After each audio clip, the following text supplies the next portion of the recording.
What a shambolic performance from Chelsea, and on the other hand, what a determined performance from Manchester United. Apart from all the missed passes, the build-up error that Chelsea did in the game, Ten Hag's tactical masterclass cannot be overshadowed. Or you can say how Pochettino got it all wrong against Ten Hag's United. So without any further delay, let's find out. Coming from a 1-0 defeat against Newcastle, Ten Hag decisions were bold enough since the start of the game. He chose Maguire Lindelof as his centre backs, whereas Højlund made the start. Amrabat was the lone DM in United midfield. As usual, United didn't emphasize on build-up from the back, but the key part was the rotational movements amongst whole bunch of players. As whenever United tried to build up, they wanted numerical superiority against Chelsea's front two of Palmer and Jackson. Most of the times it was Amrabat who was dropping deep and splitting the centre backs to make it 3v2. And not only Amrabat, sometimes Luke Shaw also made it as a third centre back. And when United made their mind to build up from goal kick, then they had Onana, whose ball distribution was absolutely amazing tonight. Going up little bit, if Chelsea were trying to press to make it difficult for United's build-up, then clever rotations were seen from United's midfield. Take a look at this.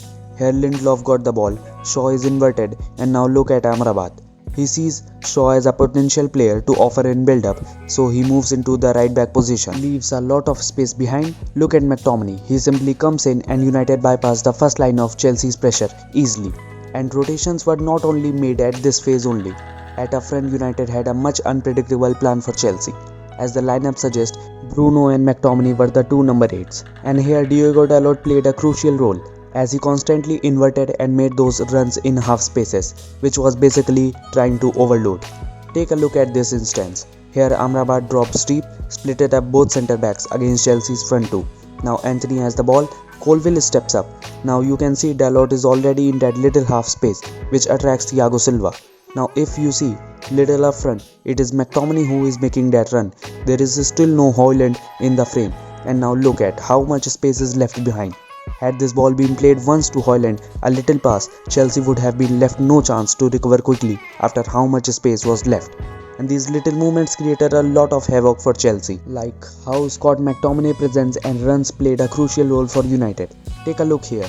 Bruno got the ball, looking for a cross. Notice how McTominay is just behind Højlund, who is already marked by Thiago Silva. And this just leaves Colville in confusion about whom to defend, because both Anthony and McTominay is in the box. Although Colville should have tracked McTominay's runs, because it just led to a big chance, and that's how United got their second goal later in the second half. This shows proper planning of United attack by Ten Hag. But what about the disaster class by Chelsea? Let's find out.